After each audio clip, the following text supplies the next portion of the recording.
بسم اللہ الرحمن الرحیم نحمدہ ونصلی ونسلم علی رسولہ الکریم اما بعد۔ ناظرین کرام، محرم الحرام 2025 کے خطابات کا سلسلہ جاری ہے۔ آج ہم جس موضوع پر گفتگو کرنا چاہتے ہیں وہ یہ ہے کہ حضرت امام حسین رضی اللہ تعالیٰ عنہ کے قاتلوں کا انجام کیا ہوا۔ یہ بات یاد رکھیں، خداوند قدوس اگر کعبہ پر ابرا کے حملہ کے وقت اس کی حفاظت فرما سکتا ہے اور اصحاب کہف کی حفاظت فرما سکتا ہے تو یقیناً وہ حضرت امام حسین پاک رضی اللہ تعالیٰ عنہ کی بھی حفاظت فرما سکتا تھا۔ لیکن خداوند قدوس کا یہ فیصلہ تھا کہ حضرت امام حسین رضی اللہ تعالیٰ عنہ نے دین کے لیے اتنی عظیم قربانی دینی ہے، اس کے بدلے میں اللہ پاک نے ان کو عظمتیں عطا فرمانی ہیں اور ان کے جو دشمن ہیں ان کو اللہ پاک نے دنیا میں بھی اور آخرت میں بھی ذلیل و رسوا کرنا ہے۔ اس کی واضح دلیل ہمیں یہ ملتی ہے کہ حضرت امام حسین رضی اللہ تعالیٰ نے کربلا کے میدان کے اندر جب اپنی جان کا اور اپنے رفقا کی جان کا نذرانہ پیش کر دیا، اس کے بعد ہی یزید اور یزید کی فوج اور یزید کے حامیوں کا جو ذلت و رسوائی کا سفر تھا وہ شروع ہو گیا۔ اگر سب کی بات کریں تو یہ تو اس کے لیے کئی ایپیسوڈ چاہیے، لیکن آج ہم جو مرکزی اس کردار کے مجرم اور ملزم ہیں اور جو قاتلین حضرت امام حسین رضی اللہ تعالیٰ عنہ ہیں، ہم ان کے بارے میں کچھ بتانا چاہیں گے۔ ان میں سے جو میدان کربلا میں تھا وہ عمر بن سعد تھا، خولی بن یزید تھا، شمر لعین تھا، حرملہ تھا، اور ان کو حکم دینے والا ابن زیاد تھا،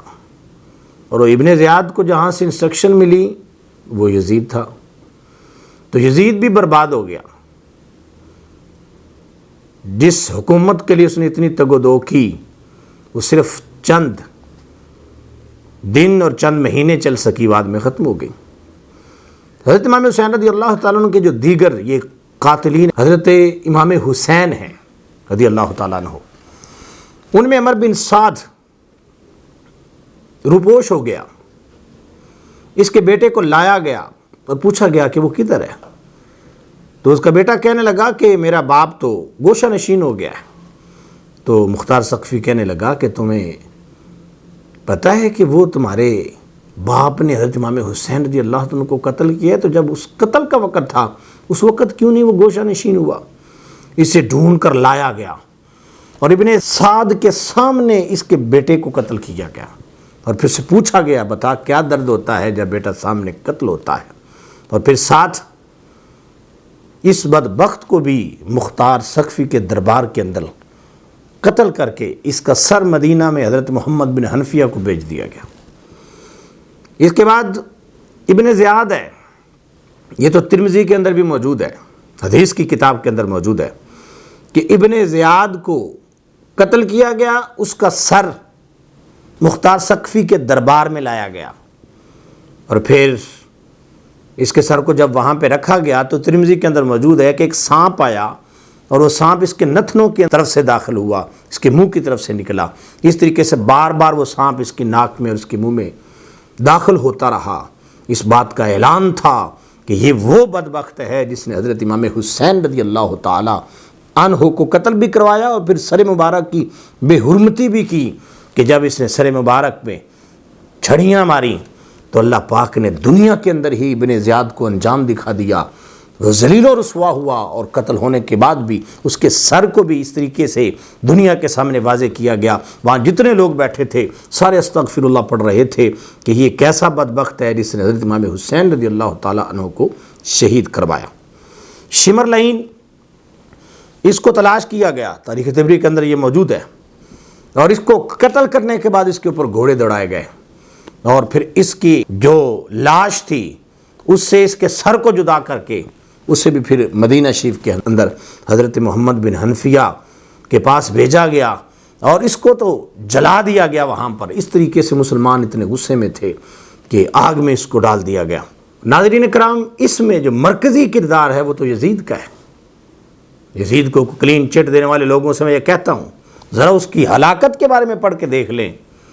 کہ وہ نشے میں دھت رات کو سویا اور صبح مرا ہوا وہ پایا گیا، اور اس کے اندر سے سمیل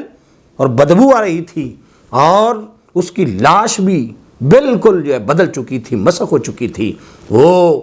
یہ لاش بتا رہی تھی کہ حسین کے قاتل کا یہی حال ہونا ہے۔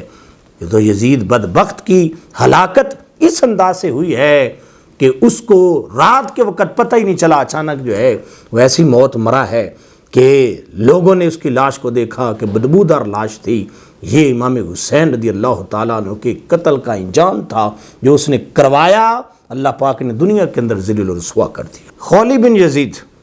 یہ وہ شخص ہے جس نے حضرت امام حسین کے سر مبارک کو جدا کیا تھا، تن سے جدا کیا تھا۔ یہ جب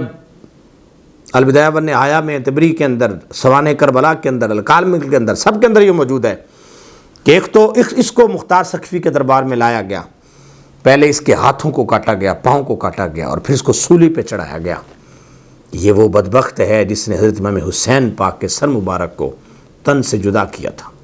حرملہ بہت خوبصورت تھا ویسے یہ نوجوان، اور راوی یہ کہتا ہے کہ جب یہ حضرت امام حسین کا سر لے جا رہا تھا تو اس وقت یہ خوبصورت لگ رہا تھا، اس لحاظ سے کہ اس وقت ابھی عذاب شروع نہیں ہوا، اس لیے چہرے پر رنگت تھی، چہرے پہ سرخی تھی۔ لیکن کہتا ہے چند دنوں کے بعد میں نے دیکھا تو یہ بدصورت ہو گیا تھا، اس کا چہرہ جل گیا تھا، کالا سیاہ اس کا رنگ تھا، اور چہرہ بگڑ گیا تھا۔ کہتے میں نے پوچھا، راوی کہتا ہے میں نے پوچھا یہ تیرا کیا حال ہو گیا ہے؟ سوائے کہ محرقہ کے اندر، باقی کتب کے اندر موجود ہے، تیرا کیا حال ہو گیا ہے؟ کہتا ہے کہ اس نے آگے سے جواب دیا، جس دن سے میں نے حضرت امام حسین رضی اللہ تعالیٰ عنہ کا سر جو ہے اس کو میں لے کے جا رہا تھا دربار میں، اس دن سے لے کر آج تک کوئی رات ایسی نہیں گزرتی کہ رات کو جب میں سوتا ہوں تو ایسے لگتا ہے کہ جیسے مجھے کوئی دو بندے اٹھا کر آگ میں ڈالتے ہیں اور وہاں سے نکال کے مجھے واپس لے کے آتے ہیں، اس لیے میں بدصورت ہو گیا ہوں، اور اس طریقے سے مجھے جلا دیا گیا ہے۔ اس کا بھی یہ حال اس لیے ہوا کہ حضرت امام حسین رضی اللہ تعالیٰ عنہ کے قتل میں یہ بھی شامل تھا۔ اسی طریقے سے کچھ اور واقعات بھی ہیں جو یزیدی فوج کے اندر کچھ لوگ موجود تھے۔ ایک سے لوگوں نے کہا کربلا کے میدان میں کہ حضرت امام حسین کے قاتلوں کا بہت برا انجام ہوا، تو کہتا میں بھی تو شامل تھا، مجھے تو کچھ نہیں ہوا۔ وہیں پہ اس کو نشان عبرت بنا دیا گیا اللہ کی طرف سے۔ اور پھر ایک شخص ایسا تھا کہ جو رات کے وقت سویا، وہ کہتا ہے کہ میں رات کے وقت سویا، سوائے کہ محرقہ کے اندر یہ موجود ہے